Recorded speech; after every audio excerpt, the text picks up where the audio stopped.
Hello friends, welcome to my channel Study with Ankita. Today I will discuss the question answers of psychology. These questions are very important for upcoming examinations, whether it is NET और PhD. So हर examination जिसके अंदर psychology आएगी उन सभी exams के लिए ये questions आपके लिए बहुत ही ज़्यादा इम्पोर्टेंट होने वाले हैं. तो स्टार्ट करते हैं फर्स्ट क्वेश्चन से. फर्स्ट क्वेश्चन है हमारा, एक समूह का सदस्य अन्य सदस्यों का अचेतन अनुकरण करता है. ये स्टेटमेंट हमें बताना है किसका स्टेटमेंट है, लिम्पट का, हरलॉक का, साइमन फ्राइड का या इनमें से कोई नहीं का. तो यहाँ पर हमारा आंसर हो जाएगा ए, लिम्पट. ये स्टेटमेंट हमारा लिम्पट का है. लिम्पट ने कहा था कि एक समूह का सदस्य अन्य सदस्यों का अचेतन अनुकरण करता है. सेकंड क्वेश्चन देखते हैं. निम्नलिखित कथनों पर विचार कीजिए. फर्स्ट कथन है हमारा, सामाजिक विकास को समझने का एक तीसरा आयाम सामाजिक भूमिका है.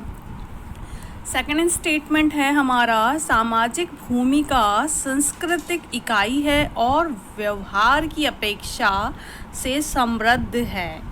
उपरोक्त दोनों कथनों में से बताना है कौन सा कथन हमारा ठीक है. तो हमारे यहाँ पर दोनों ही कथन सही होंगे. ठीक है, चलिए क्वेश्चन नंबर थर्ड पे चलते हैं. क्वेश्चन नंबर थर्ड है हमारा, गत अनुभूतियों की कुछ महत्वपूर्ण विशेषताओं को जब हम मानसिक रूप से अलग करने में समर्थ हो जाते हैं तो कहा जाता है. इसे क्या कहा जाता है बताना है इस क्वेश्चन में. चेतन, प्रतिमा, प्रत्यय या प्रत्यक्षण. इनमें से आंसर होगा हमारा स्टूडेंट्स प्रतिमा. सेकंड क्वेश्चन हमारा राइट होगा, प्रतिमा कहा जाता है. फोर्थ क्वेश्चन देखते हैं. तर्कणा किस प्रकार के चेतन को अभिव्यक्त करता है. ए ऑप्शन है हमारा अयथार्थवादी चिंतन, सेकंड है वास्तविक चिंतन, थर्ड है स्वलीय चिंतन और डी है इसमें से कोई नहीं. तो यहाँ पे आंसर होगा हमारा अयथार्थवादी चिंतन. अयथार्थवादी चिंतन यहाँ पे करेक्ट आंसर होगा. फिफ्थ क्वेश्चन देखते हैं. भारतीय संदर्भ में बच्चों के विकास को समझने के लिए किसने परिस्थिति का मॉडल प्रस्तुत किया है. हरलॉक ने, दुर्गानंद सिन्हा ने, अखिलानंद ने या फ्रैंक ने. तो यहाँ पर हमारा करेक्ट आंसर होगा दुर्गानंद सिन्हा ने परिस्थिति का मॉडल प्रस्तुत किया है. कौन सा? भारतीय संदर्भ में बच्चों के विकास को समझने के लिए परिस्थिति का मॉडल प्रस्तुत किया है दुर्गानंद सिन्हा ने. नेक्स्ट देखते हैं आगे क्वेश्चन नंबर 6. सामाजिक मूल्यों की भावना का विकास उदाहरण है किसका है. अंतर्मुखी व्यक्तित्व का, बहिर्मुखी व्यक्तित्व का, नैतिक मूल्य का या व्यक्तिक मूल्य का. तो इसमें हमारा आंसर होगा नैतिक मूल्य. सी आंसर हमारा करेक्ट होगा. नैतिक मूल्य यहाँ पे राइट आंसर होगा. क्वेश्चन नंबर 7 देखते हैं. मुझे नवजात शिशु दे दो, मैं उसे डॉक्टर, वकील, चोर या जो भी चाहो बना सकता हूँ. ये स्टेटमेंट दिया हुआ है. इसमें पूछा है कि ये स्टेटमेंट किसका है, कथन किसका है. हैवर्ड का है, वॉटसन का है, हरलॉक का है या वुडवर्थ का है. तो इसका आंसर तो हर कोई दे देगा. ये कथन है हमारा वॉटसन का. बहुत ही इम्पोर्टेंट हमारा स्टेटमेंट है और हमेशा पूछा जाता है इसे, तो ध्यान में रखेंगे इसे. नेक्स्ट ये 8th क्वेश्चन है हमारा. The moral judgment of the child नामक पुस्तक की रचना निम्नलिखित में से किसने की है. बताना है हमें. साइमन फ्राइड ने, जीन पियाजे, वॉटसन, स्किनर. तो इसमें से हमारा करेक्ट आंसर होगा जीन पियाजे. हमारे यहाँ पे करेक्ट आंसर हो जाएगा. ठीक है, क्वेश्चन नंबर 9 देखते हैं. निम्नलिखित कथनों पर विचार कीजिए. 2 कथन दिए हुए हैं, आपको बताना है इन दोनों कथनों में से कौन सा सही है. फर्स्ट कथन है हमारा, चॉम्स्की ने सृजनात्मक व्याकरण जिसे जेनरेटिव ग्रामर कहा भी बोलते हैं, इसे कहा है। सेकंड कथन है हमारा, चॉम्स्की ने स्किनर की आलोचना करते हुए कहा कि स्किनर ने भूल से शब्दों में क्रम को अधिक महत्व दे दिया और उसी को भाषा समझ लिया। तो ये दो कथन हमारे दिए हुए हैं, हमें बताना है कौन सा कथन सही है कौन सा गलत है। ए है हमारा केवल एक सही है, दूसरा है सेकंड है केवल 2 सही है, तीसरा है 1 और 2 दोनों ठीक है, और डी है ना तो 1 है ना तो दोनों है। तो यहाँ पर हमारा करेक्ट आंसर होगा स्टूडेंट्स ए और बी। ए और बी हमारा राइट आंसर होगा। क्वेश्चन नंबर 10 देखते हैं। निम्नलिखित कथनों पर विचार कीजिए। पहला कथन है हमारा, नैदानिक विधि को केस विवरण विधि भी कहा जाता है। सेकंड स्टेटमेंट है हमारा, पर्यावरणवाद का संबंध वॉटसन से है। ये 2 स्टेटमेंट दिए हुए हैं, इनमें से बताना है कौन सा सही है। पहला सही है, दूसरा है, पहला दूसरा दोनों है, या फिर पहला दूसरा कोई भी नहीं है। तो हमारा यहाँ पे करेक्ट आंसर होगा सी। करेक्ट आंसर होगा ए और बी, मतलब पहला और दूसरा दोनों। अगला क्वेश्चन देखते हैं। निम्नलिखित कथनों पर विचार कीजिए। सबसे पहला कथन है, चॉम्स्की ने भाषा विकास के क्षेत्र में महत्वपूर्ण कार्य किया। सेकंड है हमारा, चॉम्स्की के अनुसार संसार के सभी भागों में बालक अपनी मातृभाषा के कुछ आधारभूत नियमों को या मूल व्याकरण को आत्मसात कर लेता है। ये 2 कथन दिए हुए हैं, इसमें से बताना है कौन सा कथन ठीक है हमारा। तो यहाँ पर हमारा आंसर हो जाएगा सी, इसमें भी हो जाएगा। हमारे दोनों ही कथन यहाँ पे एकदम करेक्ट हैं, सही हैं। क्वेश्चन नंबर 12 देखते हैं। निम्नलिखित कथनों पर विचार कीजिए। 2 कथन दिए हुए हैं। सबसे पहला कथन है हमारा, शिक्षा मनोविज्ञान शिक्षार्थी का अध्ययन करता है। दूसरा है स्टेटमेंट हमारा, शिक्षा मनोविज्ञान बालक को सुरक्षित और संतुष्ट सामाजिक प्राणी बनाने में सहायता करता है। तो दोनों कथन में से हमें बताना है कौन सा सही है कौन सा गलत है। तो यहाँ पर हमारा करेक्ट आंसर होगा आंसर नंबर सी। एक और दो दोनों ही हमारे करेक्ट स्टेटमेंट हैं, ठीक है। क्वेश्चन नंबर 13 देखते हैं। क्वेश्चन नंबर 13 है हमारा, बालक के विकास की प्रक्रिया की शुरुआत होती है बाल्यावस्था से, किशोरावस्था से, जन्म के पूर्व जब वह माता के गर्भ में आता है, या फिर डी है हमारा प्रारंभिक प्रौढ़ावस्था से। तो यहाँ पर करेक्ट आंसर हो जाएगा हमारा सी वाला, जन्म के पूर्व जब वह माता के गर्भ में आता है। क्वेश्चन नंबर 14 हो जाएगा हमारा, व्यक्तित्व की प्रक्रिया में विकास की दिशा। क्वेश्चन ऑप्शन नंबर ए है हमारा, सामान्य से विशिष्ट की ओर होता है। बी है विशिष्ट से सामान्य की ओर होता है। सी है सिर से पैर की ओर होता है, और डी है पैर से सिर की ओर होता है। तो इसमें हमारा करेक्ट आंसर हो जाएगा सामान्य से विशिष्ट की ओर होता है, मतलब ए हमारा करेक्ट आंसर हो जाएगा, सामान्य से विशिष्ट की ओर होता है। आप क्वेश्चन नंबर 15 देखते हैं। समुचित शारीरिक विकास के लिए शिक्षक को करना चाहिए, क्या करना चाहिए? खेल या और व्यायाम, संतुलित भोजन, निद्रा व विश्राम, या फिर ये सभी।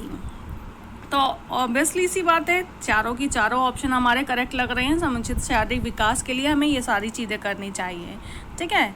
तो डी आंसर हमारा करेक्ट हो जाएगा। क्वेश्चन नंबर 16 देखते हैं। निम्नलिखित कथनों पर विचार कीजिए। ये 4 कथन दिए हुए हैं, आपको बताना है इसमें कौन सा कथन करेक्ट है, सही है। पहला कथन है हमारा, विकास की प्रक्रिया निरंतर चलने वाली सतत प्रक्रिया है। दूसरा है, विकास वृद्धि के बिना नहीं हो सकता। तीसरा है, विकास शब्द व्यक्तित्व में संपूर्ण परिवर्तन को संयुक्त रूप से प्रकट करता है।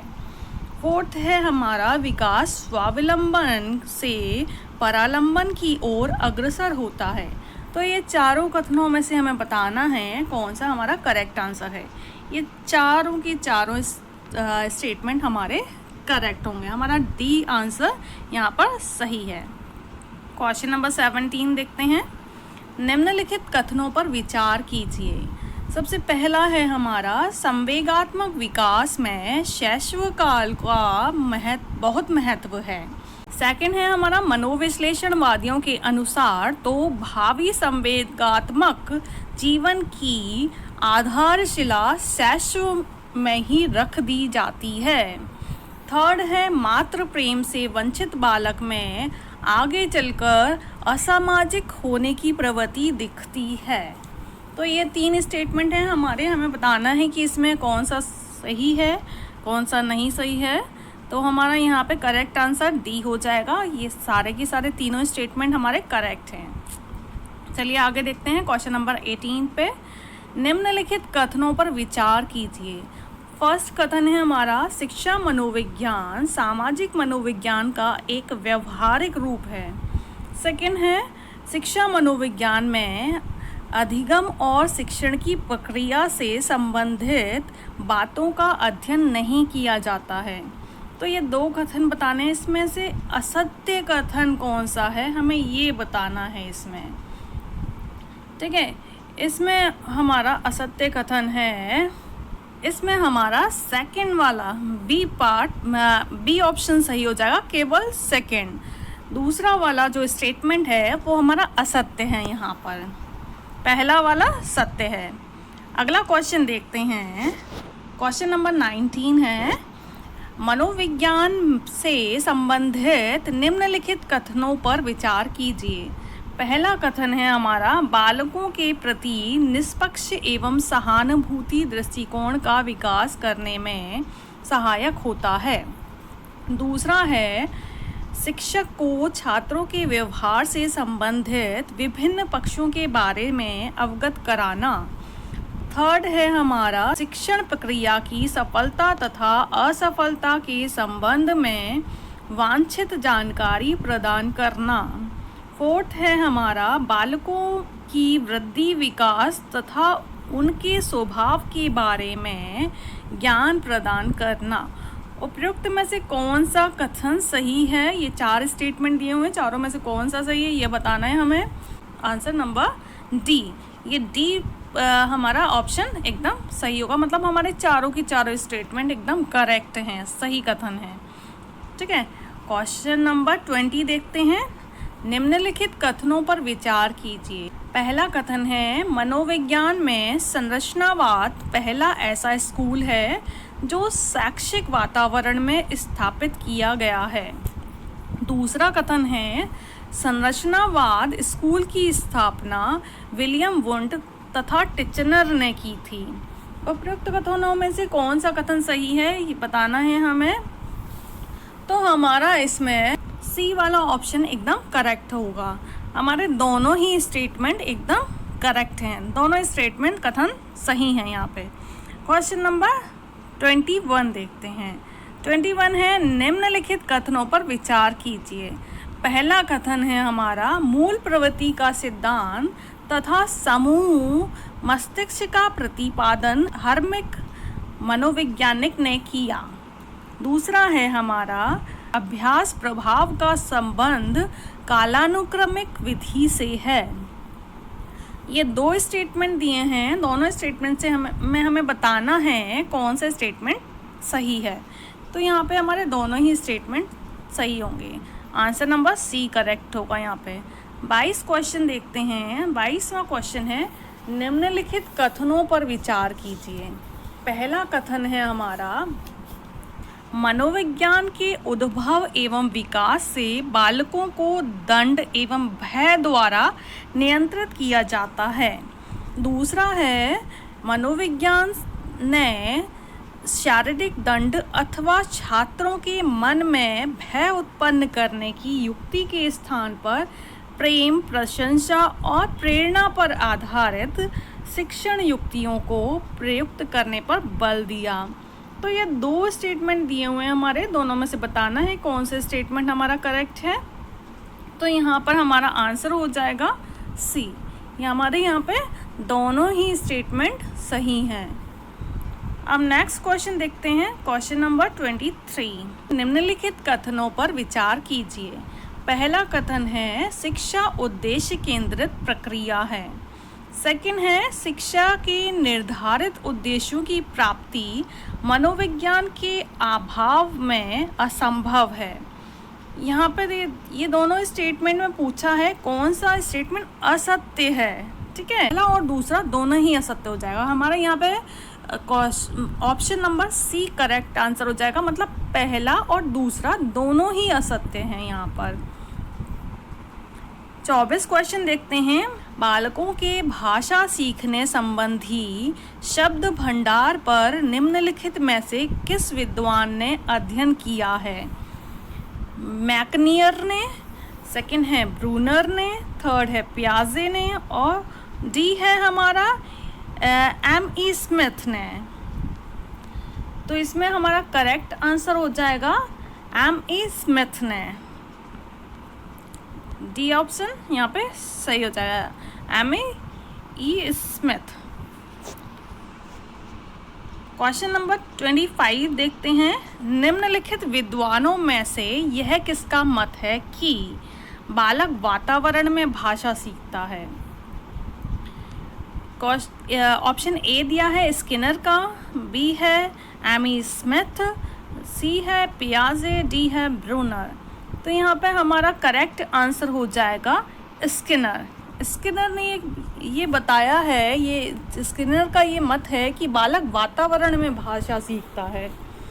क्वेश्चन नंबर 26 देखते हैं। यहाँ पे केवल बच्चों में ही भाषा विकास नहीं वरन संपूर्ण भाषाई व्यवहार उद्दीपन अनुक्रिया पुनर्वलन स्टिमुलस रेस्पॉन्स रेनफोर्समेंट का परिणाम है। तो ये स्टेटमेंट जो दिया हुआ है, कथन दिया हुआ है, ये किस विद्वान का कथन है ये बताना है हमें। तो ये हमारा स्किनर महोदय का कथन है। ए हमारा राइट आंसर हो जाएगा, यहाँ पर स्किनर का कथन है। क्वेश्चन नंबर 27 देखते हैं। निम्नलिखित कथनों पर विचार कीजिए। पहला कथन है शब्द भंडार में वृद्धि बालक के माता पिता की सामाजिक आर्थिक स्थिति और सांस्कृतिक वातावरण पर बहुत निर्भर करती है। दूसरा कथन है ग्रामीण बच्चों की अपेक्षा शहरी बच्चों का शब्द भंडार अधिक हो सकता है क्योंकि इनके संपर्क और वातावरण में अंतर होता है। उपयुक्त दोनों कथनों में से बताना है हमें कौन सा कथन सही है। तो यहाँ पर हमारे दोनों ही कथन ठीक होंगे। हमारा ऑप्शन नंबर सी यहाँ पर एकदम करेक्ट आंसर होगा। क्वेश्चन नंबर 28 देखते हैं। मनो अनुवांशिकी में व्यवहारों से ए है यहाँ पे हमारा वंशगति का अध्ययन किया जाता है, बी है वंशगति एवं पर्यावरण के अंतरक्रिया का अध्ययन किया जाता है, सी है पर्यावरणीय कारकों का अध्ययन किया जाता है, डी है उपयुक्त में से कोई नहीं। तो यहाँ पर हमारा आंसर हो जाएगा वंशगति का अध्ययन किया जाता है। मनो अनुवांशिकी में व्यवहारों की वंशगति का अध्ययन किया जाता है। आगे देखते हैं क्वेश्चन नंबर 29। क्वेश्चन नंबर 29 है उम्र बीतने के साथ बच्चों के शरीर के आकार प्रकार में वृद्धि को कहा जाएगा। क्या कहा जाएगा? वृद्धि कहा जाएगा। क्वेश्चन ऑप्शन नंबर ए यहाँ पर करेक्ट आंसर हो जाएगा। उम्र बीतने के साथ बच्चों के शरीर और आकार में वृद्धि को हम वृद्धि कहते हैं। ठीक है, नेक्स्ट और लास्ट क्वेश्चन है हमारा 30 क्वेश्चन। सामाजिक विकास को प्रभावित करने वाला प्रमुख कारक है। सामाजिक विकास को प्रभावित करने वाला प्रमुख कारक कौन सा है? यहाँ पर उपलब्धि, सीखना, शिक्षा, आर्थिक संपन्नता। तो यहाँ पे बी ऑप्शन हमारा करेक्ट हो जाएगा, सीखना। सामाजिक विकास को प्रभावित करने वाला कारक है हमारा सीखना।